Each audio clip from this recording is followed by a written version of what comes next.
ప్రజారోగ్యంతో చెలగాటమాడుతున్న medical mafia భర్తం పట్టేందుకు AIYF నడుం బిగించింది. మార్కెట్లో అధిక ధరలకు మందులు విక్రయిస్తూ పేదవాడికి అందం దాక్షగా వైద్యాన్ని అందుబాటులో చేస్తున్నటువంటి కార్పొరేట్ హాస్పిటల్తో పాటు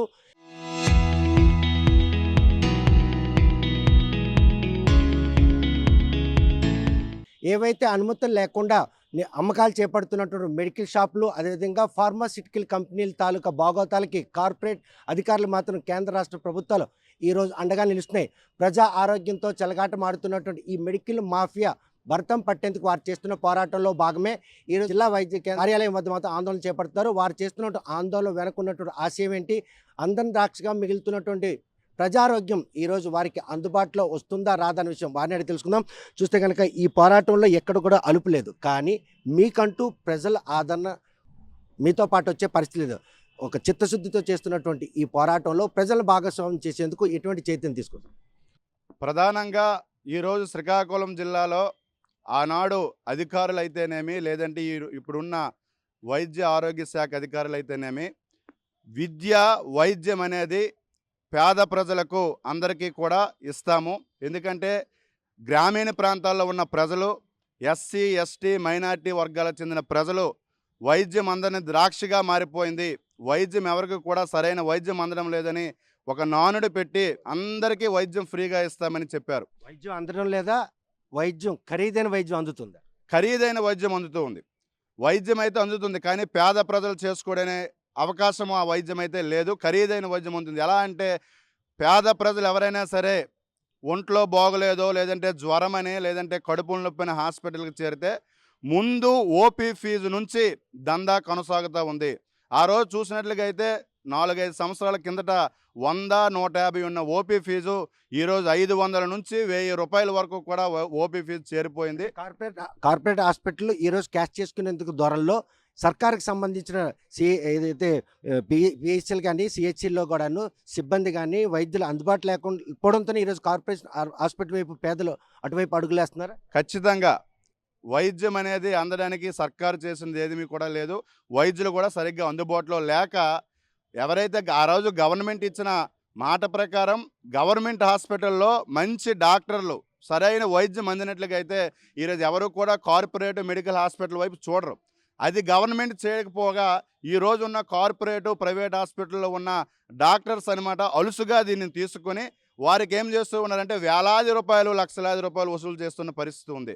వారు తినడానికి తిండి లేక వారు చాలా ఇబ్బందులు పడి హాస్పిటల్కి వస్తే వారికి మొట్టమొదటి నుంచే ఓపీ ఫీజు నుంచే మీరు లాగి, తర్వాత రక్త పరీక్షలని, తర్వాత స్కానింగ్లని, స్పెషల్ రూమ్లో ఉంచాలని ఇవన్నీ కూడా వారికి చేసి వారి దగ్గర డబ్బులు లాక్కొని పేద ప్రజలు చాలా అవస్థలు పడుతున్నా సరే ప్రభుత్వ యంత్రాంగం కృషి చేయకపోవడం చాలా అన్యాయం, సిగ్గుచేటు. వెంటనే ప్రభుత్వ యంత్రాంగం పేదలకు సరైన వైద్యం అందడానికి కృషి చేయాలని మేము కోరుకుంటూ ఉన్నాం. కార్పొరేట్ ఇప్పుడు ఏదో ఫార్మాసిటికల్ కంపెనీ కనుసైగల్లోనే కేంద్ర రాష్ట్ర ప్రభుత్వాలు నడుస్తున్నాయంటే ఫార్మాస్యూటికల్స్ కంపెనీల్లోనే కేంద్ర రాష్ట్ర ప్రభుత్వాలు నడుస్తూ ఉన్నాయి. ఎందుకంటే వారు ఇచ్చిన మామూళ్ళు చాలా ఎక్కువగా ఉన్నాయి. ఎందుకంటే ఎవరికి కూడా చూసినట్లుగా అయితే పర్మిషన్స్ లేవు. వారు పెట్టుకోవడానికి పర్మిషన్లు లేకపోయినా సరే పర్మిషన్లు చక్కగా వస్తూ ఉన్నాయి. పర్మిషన్లు రావడానికి కారణం ఏంటంటే పెద్ద మొత్తంలో వారి అందరికీ కూడా చేతులు మారుతూ ఉన్న సందర్భంగా ఫార్మాస్యూటికల్స్ కంపెనీలు పుట్టగొడుగుల్లా పుట్టుకొచ్చాయి. మెడికల్ షాపులు కూడా పుట్టగొడుగుల్లా పుట్టుకొచ్చాయి. డాక్టర్ ప్రిస్క్రిప్షన్ లేకుండా మందులు బయటికి ఇస్తున్నారంటే ఎంత ఘోరంగా జిల్లా తయారైందో ఈ పరిస్థితిని మనం అర్థం చేసుకోవచ్చు. వైద్య అధికారుల ముద్దు నిద్ర, అదేవిధంగా ఏవైతే డ్రగ్స్ సంబంధించినటువంటి సిబ్బంది తాలూగా ఒక మామూలు పరం కలిసి ఈరోజు ప్రజారోగ్యం పూర్తిగా పేదలకు అందకుండా పోయినటువంటి పరిణామాలు చిక్కోలు జిల్లాలో ఉన్నాయంటే ప్రజారోగ్యం పూర్తిగా క్షీణించింది. ప్రధానంగా జిల్లాలో ఉన్న వైద్య శాఖ అధికారి అయితేనేమి, డ్రగ్ కంట్రోల్ కార్యాలయంలో ఉన్న అధికారులు అయితేనేమి వెంటనే హాస్పిటల్లో ఏం జరుగుతుందని సోదాలు చేసినట్లుగా అయితే వారికి భయం అనేది వచ్చేది. సోదాలు చేయడం లేదు, హాస్పిటల్లో ఏం జరుగుతుందో తెలియదు. అసలు వాస్తవంగా మెడికల్ కౌన్సిల్ ఆఫ్ ఇండియా ప్రకారం ధరల పట్టిక అమర్చాలి. ఈరోజు శ్రీకాకుళం జిల్లాలో వందలాది హాస్పిటళ్ళు ఉన్నాయి. ఎన్ని హాస్పిటల్లో ధరల పట్టిక ఉన్నాయో మీరు వెళ్ళి ఒకసారి పర్యవేక్షణ చేస్తే మీకు తెలుస్తుంది. ధరల పట్టిక రాకపోవడం వల్ల వారి ఇష్టానుసారంగా వాళ్ళు 800 అని చెప్తే వాళ్ళు 1800 చేసుకుంటున్నారు, 2000 అని చెప్తే 20,000 రాసుకుంటున్నారు. వాళ్ళు దానివల్ల నష్టం వచ్చేది పేద ప్రజలకే. మీరు పేద ప్రజల పక్కన ఉన్నారా లేదంటే కార్పొరేట్ శక్తుల పక్కన ఉన్నారో మీరు తేల్చుకోవాల్సిన తీసుకోవాల్సిన సమయం ఆసన్నమైందని మేము తెలియజేస్తా ఉన్నాం. ఆరోగ్యశ్రీ అందుబాటులో ఉంది, పేదలకి వైద్యం అందుబాటులోకి వస్తుంది. కానీ ఆరోగ్యశ్రీ పథకాన్ని కూడా ఆదాయ వనరుగా మార్చుకునే కార్పొరేట్ హాస్పిటల్ ఉన్నాయంటే ఈరోజు ఆరోగ్యశ్రీ పథకం అనేది ఎవరికి అందటం లేదు. ఈ గవర్నమెంట్ సెక్టార్‌లో ఉన్న వాళ్ళకి ఆ పథకాలు కూడా వాళ్ళకి వర్తించడం లేదు.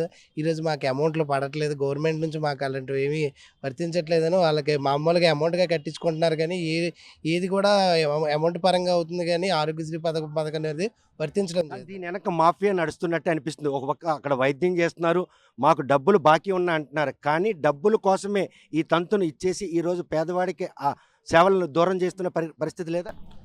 దూరం చేస్తున్న పరిస్థితి ఉంది. ఏది కూడా అనుకున్న రీతిలో జరగటం లేదు అక్కడ. వాళ్ళు పాపం ఆశించి వెళ్తున్నారు కానీ అక్కడ వాళ్ళకి జరిగేది ఏంటంటే అన్యాయమే జరుగుతుంది. చూస్తే కనుక ఏ విధంగా తీసుకోవచ్చు మీ పోరాటానికి? ప్రజలు రేపటి నుంచి మీ వెనక వస్తారంటే, ప్రజారాజ్యాన్ని పరిరక్షించుకుంటారంటే? తప్పకుండా అండి. ప్రతి ఒక్కరు వచ్చి దీనికోసం పోరాడతాం. మాకు వైద్యం అందే వరకు, మాకు వసతులు దొరికే వరకు మేము మాత్రం ఇంకా ఊరుకోమండి. అంటే అందరం ద్రాక్షకున్న వైద్యం అందరికీ అందుబాటులోకి వచ్చేందుకు మీరు చేస్తున్నటువంటి పోరాటం ఫలించే రోజు కనుచూపు మేరలో ఉందా? ఉంది, తప్పకుండా ఉంది. ఒక్కవేళ ఇప్పుడు కాదు ఇదిపై జిల్లా స్థాయిలో పరిష్కారం కాకపోతే రేపు రాష్ట్రం మొత్తం విస్తరించి భారీ ఎత్తున దీని పోరాటాన్ని కొనసాగించి మా హక్కులను మేము సాధించుకుంటాం.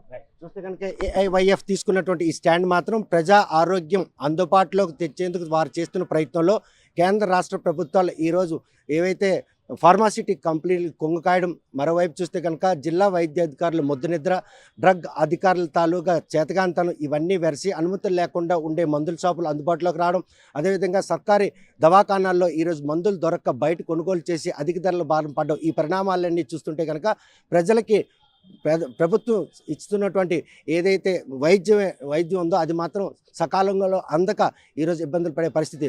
వారు తీసుకున్నటువంటి ఈ పోరాట పటిమ రేపు ప్రజలకు మాత్రం ఆ సర్కారీ వైద్యం చౌక ధరలో అందుబాటులోకి వస్తుందని ఆశిద్దాం. వీడియో జర్నలిస్ట్ రామకృష్ణతో సత్యం, RTV శ్రీకాకుళం.